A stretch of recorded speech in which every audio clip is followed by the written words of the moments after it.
იესო ქრისტეს მშვიდობა იყოს ყველა ჩვენთაგანთან. ამინ. დღევანდელი თემა ეძღვნება ისევ და ისევ ღმერთის ქება დიდებას. პასტორი ზალის რო ვკითხე, ისევ ეს თემაა თქო, მითხრა კი, რადგან მნიშვნელოვანია, რომ ყველა მორწმუნემ კარგად გაიგოს ამის შესახებო. და გავაცნობიერე მართლაც, რომ ღმერთს უნდა, რომ ყველას გულამდე მიიტანოს ქება დიდების როგორც მნიშვნელობა, ასევე მისი საჭიროება. და ღმერთის დახმარებით წარმოვადგენ ამ თემას, გავიგოთ ღმერთი კიდევ როგორ ქება დიდებაზე ამახვილებს ყურადღებას. ჩვენ უნდა ვიფიქროთ დღევანდელ დღეს, რომ მოვედით ეკლესიაში, რის თქმა სურს ღმერთს. უნდა ვიფიქროთ ამის შესახებ. შემდეგ უნდა გავაანალიზოთ და უნდა მოვიყვანოთ მოქმედებაში. არ უნდა ვციტირებდეთ მხოლოდ ზეპირად მუხლებს ბიბლიიდან, არამედ უნდა მოვიყვანოთ მოქმედებაში და უნდა ვიყოთ შემსრულებელნი. მე გავიმეორებ წინა გამოსვლიდან ბიბლიიდან ქება დიდების ძირითად პრინციპებს. როგორც ვიცით უკვე, ღმერთი ეძებს ისეთ თაყვანისმცემლებს, რომლებიც ღმერთს თაყვანს სცემენ სულითა და ჭეშმარიტებით. ვიცით ისიც, რომ ჭეშმარიტი თაყვანისცემა მოდის თავდაბალი მორჩილი გულიდან და ვიცით ისიც, რომ ღმერთი უნდა განვადიდოთ ყოველთვის მარად ჟამს. ლუკას ახარებიდან წავიკითხავ მუხლებს და დავუკვირდეთ ღმერთი კიდევ როგორ ქება დიდებაზე ამახვილებს ყურადღებას.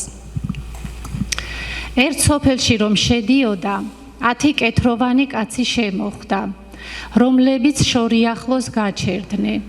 ხმა აღიმაღლეს და ამბობდნენ: შეგვიწყალე იესო, მოძღვარო.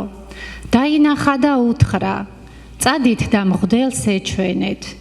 როგორც კი წავიდნენ, განიწმინდნენ.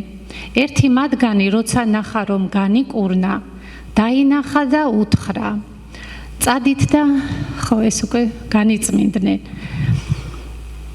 ერთი მათგანი, როცა ნახა, რომ განიკურნა, მობრუნდა და მაღალი ხმით განადიდებდა ღმერთს. პირქვე დაემხო იესოს ფერხთით და მადლობდა მას. ის კაცი სამარიელი იყო. მაშინ თქვა იესო: ნუ თუ 10-ვენი არ განიწმინდნენ, 9 სადღა არიან? არავინ აღმოჩნდა, რომ მობრუნებულიყო ღმერთის სადიდებლად, გარდა ამ უცხო ტომელისა. უთხრა: ადექი და წადი, შენმა რწმენამ გიხსნა.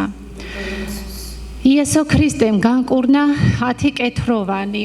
კეთრი არის დაავადება, გადამდები დაავადება, როდესაც ადამიანს მთელი სახე და სხეული წყლულით ეფარება. 10 განკურნებულიდან სამარიელი იყო ერთადერთი, რომელიც არ მივიდა მღვდელთან, მობრუნდა შუაგზიდან და განადიდებდა იესოს. ჩვენ ხედავთ, რომ სამარიელი იყო ერთადერთი, რომელმაც არ დაუჯერა იესოს. მაგრამ იმასაც ხედავთ, რომ იესო არ საყვედურობს მას, პირიქით მის საქციელს დადებით მაგალითად იყენებს. იესო ქრისტემ ხაზი გაუსვა სამარიელის რწმენას.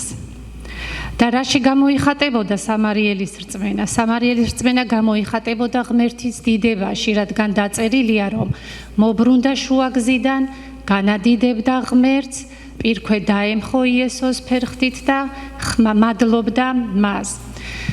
ლუკას სახარების ამ ადგილიდან ღმერთმა დაგვანახა, რომ ქება დიდების ერთ-ერთი ძირითადი პრინციპია რწმენა, რომელიც გამოიხატება ქება დიდებაში, ღმერთის ქება დიდებაში.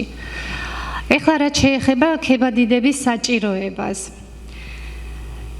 ჩვენ ცხოვრებაში ყოველთვის არის ქარიშხალი. ყოველთვის ამოვარდება ადამიანის ცხოვრებაში ქარიშხალი, დარწმუნებული ვარ, ეს ყველას ცხოვრებაშია ზოგთან მეტად, ზოგთან ნაკლებად.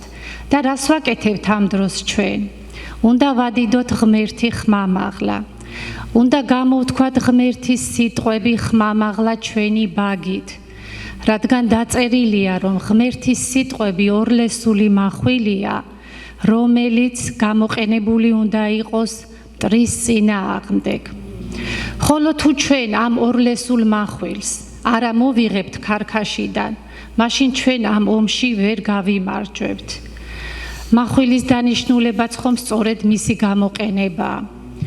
როდესაც ჩვენ ხმამაღლა ვადიდებთ ღმერთს, როდესაც ჩვენ ხმამაღლა ვციტირებთ მუხლებს ბიბლიიდან, ამ დროს სინათლე გამოდის ჩვენი ბაგიდან מחვილივით და მტერი უკან იხევს.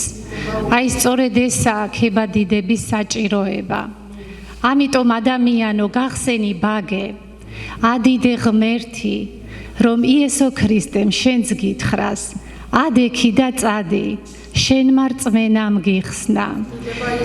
და ბოლოს მინდა ჩემი საყვარელი ადგილით დავამთავრო ფსალმუნიდან, რომელიც თემას შეესადაგება. რას დაღვრემილ ხარ სულო ჩემო და რად დამკვნესი, მიენდე ღმერთს, რადგან კვლავაც ვადიდებ მას, ჩემს მხსნელსა და ჩემს ღმერთს. ქება და დიდება ჩვენს ღმერთს. ამინ.